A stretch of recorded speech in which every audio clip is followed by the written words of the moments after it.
जय हिंद, वंदे मातरम, भारत माता की जय। राष्ट्रवाद की बात प्रहार के साथ आप सभी का हार्दिक स्वागत है। दोस्तों, जो मैं पिछले बार वीडियो बनाया था कि अब भारतीय जनता पार्टी और संघ को बिहार और पश्चिम बंगाल पर जो लक्ष्य है, तो मेरा जो सटीक विश्लेषण था वो एकदम परफेक्ट लगा है।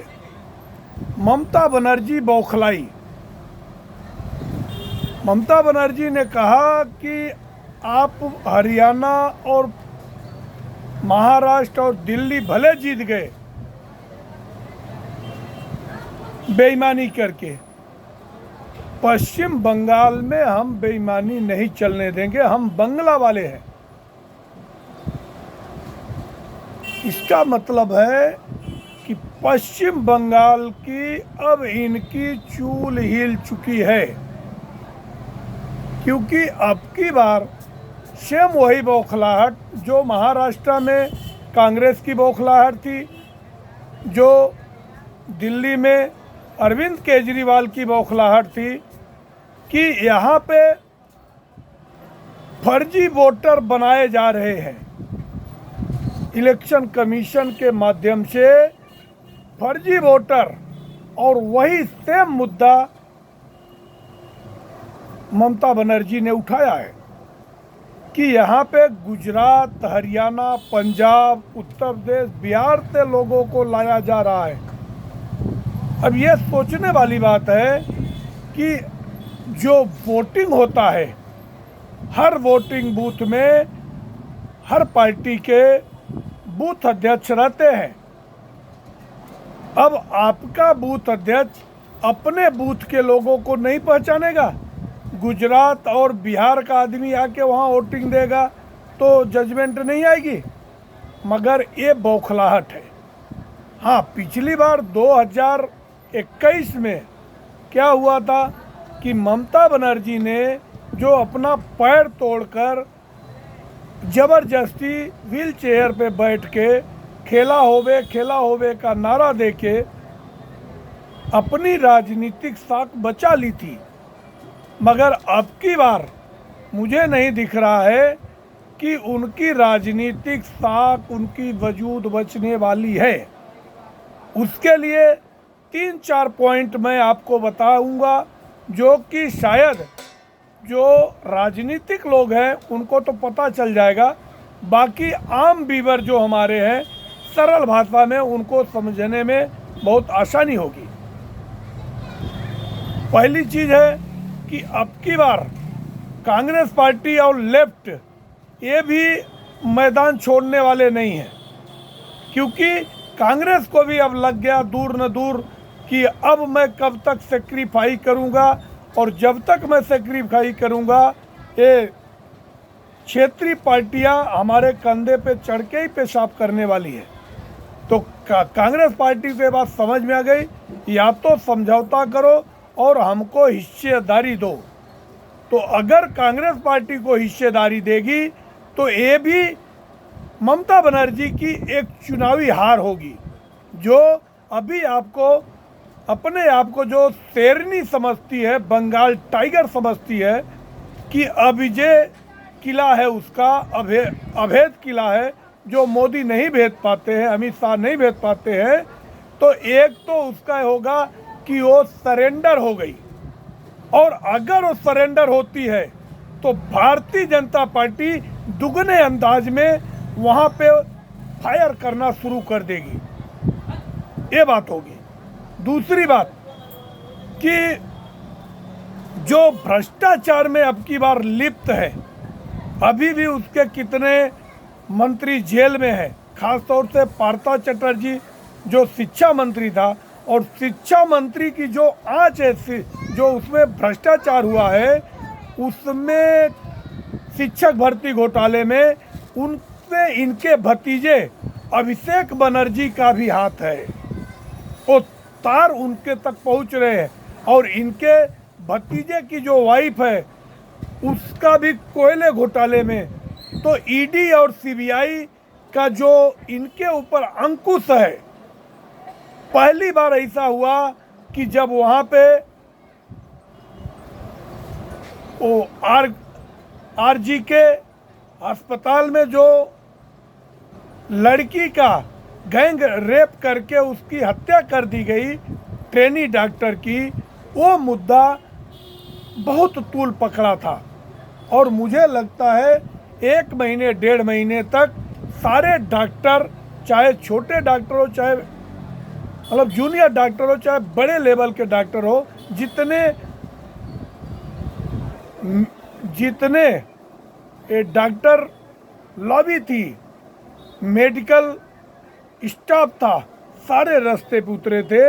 और उसके खिलाफ ममता बनर्जी संजय राय को बचाने के लिए रास्ते पर भी उतरी, मगर वो भी उसका कोई काम नहीं आया और उसको आजीवन कारावास की सजा हुई, जो कि ये निर्दोष बता रही थी।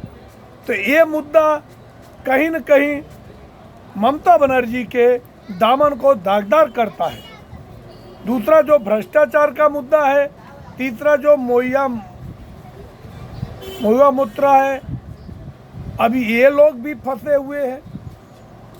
और चौथी चीज़ है कि कांग्रेस पार्टी अब की बार जैसे दिल्ली में उतर कर और 10-12 सीटों पे अपना प्रभुत्व जमाया, वैसे ही वहाँ पे 101 ऐसे जगह है जहाँ पे मुस्लिमों की 30% से अधिक आबादी है। और उस आबादी में, मुस्लिम आबादी में, कांग्रेस कहीं न कहीं अपना शेयर लेना चाहेगी। अगली बात है कि जो हिंदुओं में हिंदुओं का जो समागम हुआ है महाकुंभ में, अब इसकी आज 1 साल तक तो गर्म ही रहेगी।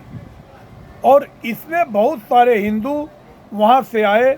और इसके बाद जो संभल का मामला, मान ली न्यायालय ने आज संभल पे रोक लगाया कि इसकी डेंटिंग पेंटिंग नहीं होगी, तो इसकी वजह से भी हिंदुओं का जो वोट कंसोलिडेट होगा। और वहाँ के जो भारतीय जनता पार्टी के अध्यक्ष हैं और केंद्रीय मंत्री भी है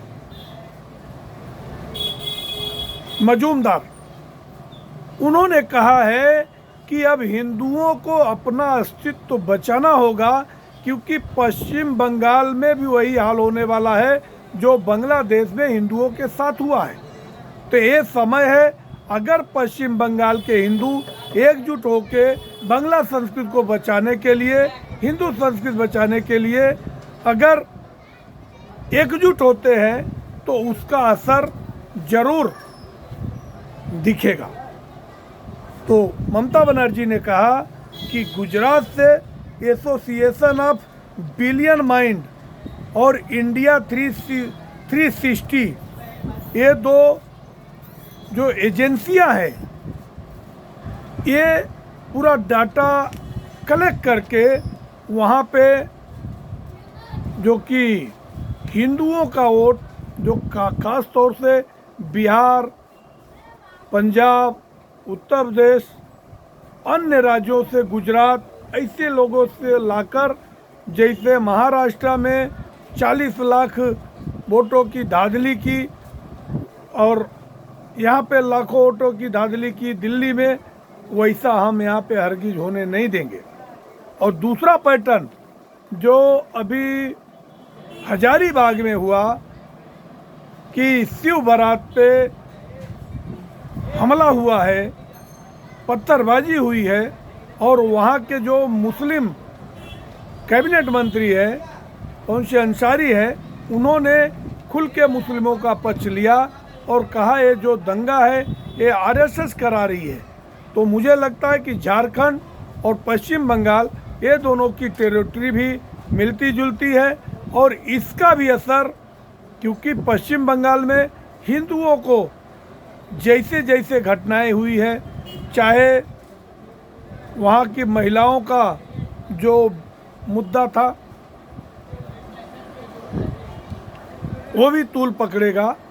और अब की बार खास तौर से 3 जगह जहां भारतीय जनता पार्टी कमज़ोर पड़ती है, वेस्ट बंगाल, उसके बाद बर्धमान, तो बर्धमान में सबसे बड़ी समागम सभा किया था मोहन भागवत जी ने, और हिंदुओं को एकजुट होकर ममता बनर्जी के खिलाफ भारतीय जनता पार्टी को वोट देने के लिए कहा था। तो इसका असर दिख रहा है। और अब की बार मुझे लगता है कि ममता बनर्जी की पिछली बारी कोई चाल नहीं चल पाएगी, जबकि उनके ही बेटे अभिषेक बनर्जी कल आके सफाई दिए कि मेरा गला कट जाएगा, तो भी गला कटने के बाद भी ममता बनर्जी जिंदाबाद ऐसा ही नारा निकलेगा। जबकि अंदर खाने ये चल रहा है कि आरजेकर अस्पताल में जो रेप हुआ था उसमें एक शब्द भी नहीं बोले थे अभिषेक बनर्जी, और यहाँ तक अंदर खाने चल रहा है कि ममता बनर्जी की पार्टी का 2 टुकड़ा करने वाले हैं। अगर ऐसा भी हुआ तो कोई बड़ी बात नहीं। अगर चुनाव से पहले ममता बनर्जी की पार्टी में 2 टुकड़ा होता है तो उसका भी बेनिफिट कहीं न कहीं भारतीय जनता पार्टी को जरूर मिलेगा। वैसे भारतीय जनता पार्टी ने अब की बार पूरा कमर कसा है, और बिहार का जन समर्थन भी मिल रहा है कि अब की बार खेला हो सकता है और पश्चिम बंगाल में कमल खिल सकता है। आप लोगों को हमारा विश्लेषण कैसा लगा, आप कमेंट सेक्शन में आके अपने विचार रखें। आप हमारे चैनल को सब्सक्राइब करें। जय हिंद, वंदे मातरम, भारत माता की जय। धन्यवाद।